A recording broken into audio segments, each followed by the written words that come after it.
All right, let's dig into a problem that might be happening right under your feet, or maybe even in your favorite houseplant. We're talking about the unthirsty earth, that moment when soil just decides it's not interested in drinking. It's a surprisingly common thing, and the science behind it is pretty fascinating. So let's get into it. We've all been there, right? You go to water a plant, maybe you forgot about it for a little while, and instead of soaking in nicely, the water just sits there. It beads up on the surface, almost like the soil is pushing it away. Now, your first thought is probably that the soil is just really dry, or maybe it's packed down too tight. But the real reason is often something else entirely, something way more interesting. Your soil might have actually become hydrophobic, which literally means afraid of water. So what is actually going on here at a microscopic level? Let's peel back the surface and take a look at the science behind this bizarre waxy shield that can form on soil. Okay, so the official term is hydrophobic soil. And what it means is that the individual little particles of soil get covered in this waxy coating. This coating completely changes how the soil behaves. It's like every grain of sand gets its own tiny waterproof jacket, which makes water bead up and run off instead of reaching the plant's roots. So where does this waxy stuff even come from? Well, it's actually a totally natural process. It can be caused by the waxy residue left behind when organic matter, especially from plants with waxy leaves, breaks down. Certain kinds of fungi also produce these water-repellent compounds. But here's the real kicker. When soil gets too dry for too long, the good microbes that are supposed to eat up these waxes, well, they can't do their job. So that waxy layer just builds and builds and builds. One of our sources had the perfect analogy for this.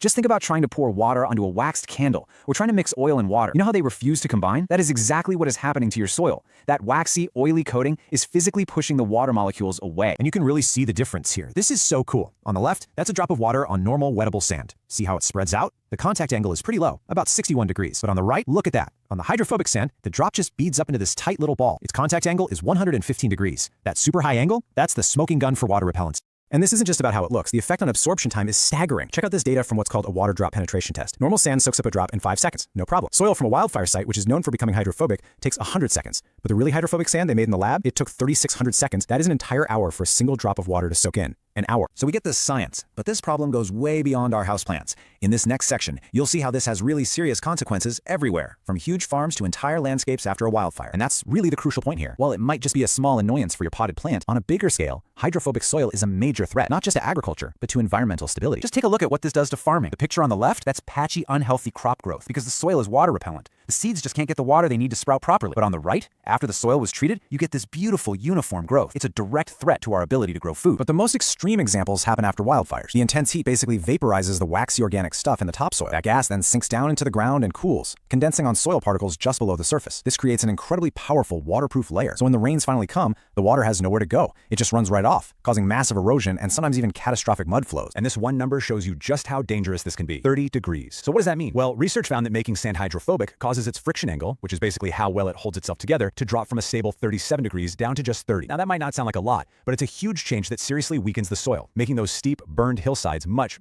more likely to just collapse. Okay, so we've seen the problem up close and on a massive scale. But the good news is there are definitely solutions. So in section 3, let's look at how we can actually break that waxy shield and teach our soil how to drink again. For our houseplants, there are some pretty simple and clever fixes. First, you can just gently poke the surface with something like a chopstick. This creates little physical channels for the water to get past that top repellent layer. Second, you can try bottom watering. Just sit the pot in a tray of water and let it soak up moisture from the drainage holes, completely bypassing the problem surface. And third, even a simple slow drip gives each drop of water the time it needs to actually break through that waxy barrier instead of just running off. Now, obviously, for a bigger area like a lawn or a garden, you're not going to be out there poking it with a chopstick. That's where these commercial soil wetters come in. You can think of them as being like a detergent for your soil. They're designed to break down that greasy, waxy coating so water can finally get through. And these products have gotten pretty smart. They're not all the same. Most modern ones combine 2 types of agents. First, you've got penetrant. These are surfactants that basically help water get into the soil. Then you've got humectants. These have these cool molecules called block copolymers that help the soil hold on to the water once it's there, keeping it in the root zone where plants can actually use it. But here's the thing. All those soil wetters, they're really just a treatment for the symptom. They're not a cure for the root cause. So for our final section, let's talk about the real long-term fix.